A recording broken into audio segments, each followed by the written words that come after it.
Hi everyone! If you're a first-time listener, welcome to the podcast. And if you are coming back for this week's episode, thank you for always tuning in. Perfect attendance ka na! So guys, get some snacks, grab your coffee, and let's start this week's episode. So hello everybody, welcome to Kristine's Voice, the podcast. So we have a very special episode just for Thanksgiving because it's Thanksgiving season or Thanksgiving Day worldwide. Actually, we're not from the US na talaga nag-celebrate ng Thanksgiving, but it's still always a good time. It's always a good time to be grateful. So we are celebrating it in a way. And for today, I have a special guest. And here he comes, Jorenz. Where are you? Hi, Tin. Good afternoon. may, may pa-entrance siya. And Anyway. good afternoon to all viewers and listeners of Kristine's Voice, the podcast. Good to be back. Yay! So if you don't know, Jorenz po is my boyfriend and he has agreed. Thank Bingo. you. Yes. Thank you for Joke joining lang. me again. Kasi last time you joined me was episode 5. Just may episode 51 na ito. Wow, congratulations. It's been so long, di ba? Tagal na. That's quick. That was quite quick. Yeah. Diba? Who would have thought na abot ka ng episode? You're always 51? dodging. 51 ba? Tama? This one. Oh. Yeah. You're always dodging me. That's episode 51 plus episode 52 or no, 54 na ata. 4 episode. I'm not dodging you. Anyway. Kasi you'd rather guest other people. Of course. Hindi lang naman ako yung ano. Yes, we want to Diba? hear from other people as well. Anyway, I invited Jorenz to be with me today because I just want a simple Thanksgiving episode with a simple, very simple question lang. Kasi ang dami na nangyari for 2020 and it's very difficult and also parang ang dami pang unresolved issues for 2020.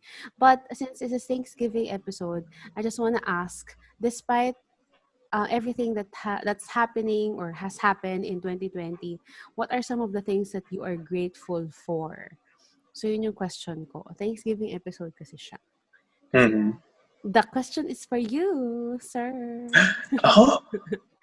Yeah. Is that why I'm here? Oh no. Yeah.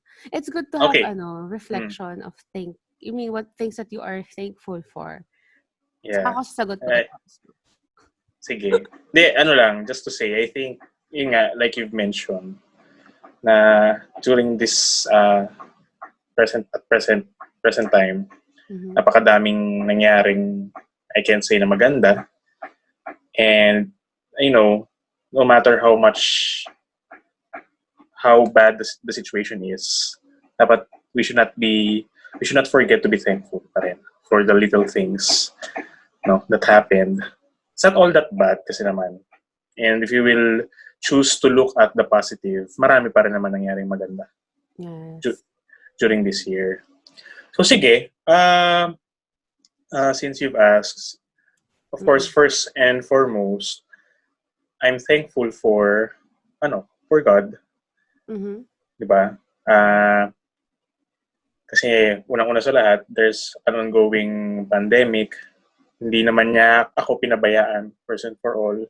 Mm-hmm. Saka yung family ko, of course, loved ones, friends, they're still healthy, diba? Mm-hmm. And safe from sickness. Mm-hmm. Yeah, COVID. Siguro next is, good health. So far in my family, wala naman nagkakasakit. And despite na labas ako ng labas, I'm thankful na I haven't contracted any kind of disease. Well, you are sanitizing. You are sanitizing naman. Thank you, Tin. Thankful din ako sa'yo kasi pinapaalalahanan mo ako mag-sanitize. Yes! I'm always kasi there's a tendency for people, including me, to relax. Diba? Totoo yan. Do you agree? You know that? Totoo yan. Mga pasawa. Lalong-lalo na, it's been already how many months since 8 months already. And ongoing Yeah. in a quarantine period. So You it's becoming, cannot be complacent kasi. yeah, actually kasi the reason kaya nagiging lax kasi ako, yun nga, kasi it's becoming a routine for me. To the point na, which is of course, I know it's wrong. That's why I'm thankful you're there to remind me every time. Oh. Diba? Ayun. Tapos, yun nga, there was also a recent calamity, Yes. yung si Bagyong Rolly and Ulysses. Mhm. Thankful na we were spared. Kasi I've Mm. seen the news, grabe talaga yung Sobra. naging damages and there were loss of lives. Diba? Mhm. And a lot of people lost their job, lost their homes, their livelihood. So hindi biro yun, lalong-lalo na ngayon na mayroon pang pandemic. Yes. So I In a don't know way, what worse, ano pang pwedeng mangyari hindi wag maganda. na, no more Huwag na. na, di ba? Tama na. Yun. Ayun. Well, lusot ko lang doon sa sinabi mo. In a way kasi we are thankful that we are spared, but we are also thankful for people around us that choose to True. help. Yes. Choose to help. We have Yun friends. din. I have seen that there are still many good people. If Yes. there's one thing really good during these years, I've seen that there are a lot of good souls, Mm-hmm. despite all the challenges, the hardships that people experience, a lot of people experience. Totoo. Nag-shine din yung mga mabubuting loob. At Yes. talagang it's I don't think it's more than the bayanihan spirit. I think it's really just that these people Mm-hmm. are exercising their being humane, if I may Mm-hmm. say that, di ba? Yes. Okay. And What else? marami nga rin nagsasabi na if you're there in that situation, you really wouldn't resist to help those people, Oh, well, di ba? yeah. Well, tayo Mm-hmm. nga lang, we just see it on TV. Sobrang hirap na nung, talagang you are parang moved to move. Parang by seeing Yeah, alone, if you don't feel anything, then there must be something, wrong with you. Yeah, So, so yun. you might want to do some reflection, Yeah. di Totoo, ba? hirap If you kasi. don't feel any pity or motivation to help, Mm-hmm. then there might be something wrong. Yes. Anything else? Well, yes, I believe that's also a possible consequence of this pandemic. I think people have been really anxious. Mm-hmm. Diba? There's a lot of anxiety going around, and maybe possible people have been depressed because there's a drastic change in their lifestyle. Talagang nagbago yung takbo ng mundo. Mm-hmm. So, thankful ako kasi on my part, there are people who still support me. Yep. The value of relationships, I think, it was tested during this period. So I'm proud to say na I think nag-improve kahit papaano naman yung relationship with people. Doon din Good. kasi nakita ko rin nga yung uh, what have been the weaknesses and what should be improved on. So this has been an opportunity para makita yung mga side na yun. Kasi during the normal times, parang tuloy-tuloy lang yung buhay, di ba? Yes. Oo. Hindi mo You kasi don't get, mapapansin yun eh. hmm. Mm-mm. So ngayon, nagkaroon siya ng window for us to review, to assess our relationship with people. Yeah. At the same time, alam mo yun, to help each other cope with The the ongoing calamities ongoing and situation. calamities. Mm-mm. Yeah, That's good. Yeah, ayun. if you really think about it, no, ang hirap i-process kasi kaliwat kanan. There's really something going on. True, and we're still blessed talaga kahit na na-feel natin parang ang hirap na Mm-mm. what more yung mga taong nandun talaga sa sa Yeah, situation. and that's why we choose to, you know, give help, or at least, help in our own ways. Yes. Mm-mm. Anything more you want to add? Personally, ako, thankful ako. If there's one thing na maganda na naitulot nung siguro nung pandemic, as I was able to save money Mm, because I'm fortunate to be granted a work from home ano set up. tawag din set up, yes, by the company. Mm-mm. So that enabled me to save Mm-hmm. my salary, uh, lessen my expenses, my daily expenses kasi nga Mm-mm. dito na lang ako sa bahay. Yes. You spend So for other things that are, yeah, I felt a sense of financial stability somehow during this year. that's good. Saka unlike before, ang dami ko talaga, hindi ko naman, I won't hide it. Marami akong naging utang. I had Mm-hmm. financial problems before. So, uh, this is the first time that I've experienced financial security during this year. And I hope it would continue even though mag-normalize. Normalize na yung mga bagay. Normalize. Yeah. Mm-mm. We're hopeful, di ba? Na Yes. We mag-normalize. want it to be back to as close to normal as possible without Mm-hmm. risking, costing us health and lives. Mm. Yes. Yun. Anyway, that's good. Meron pa? Do you have anything more on top of your mind? Or we're just asking this question kasi we don't get to think about this in ano mo yun, in one sitting kasi usually Mm-hmm. we're always looking at our phones, we're always trying to do something else without even thinking, or they always say you count your blessings. So it's something that we set time for, so that we also know na despite everything that's happened, there are still things that we need to see and you know be aware of, that we are still blessed. Yes. Meron ba? Wala naman natin. That's for now. Yeah, that's a lot. Yun nga, nasabi ko na rin na thankful ako sa'yo because Thank you're still you. there Thank and we're you. still together. Yay! Oh. Well, in my case, I am also grateful for you, for many reasons. Kasi alam mo naman, it's been difficult for us also living in a condo to sometimes get the stuff that we need, especially when we had our lockdown at the building. Yeah, I So, heard that episode.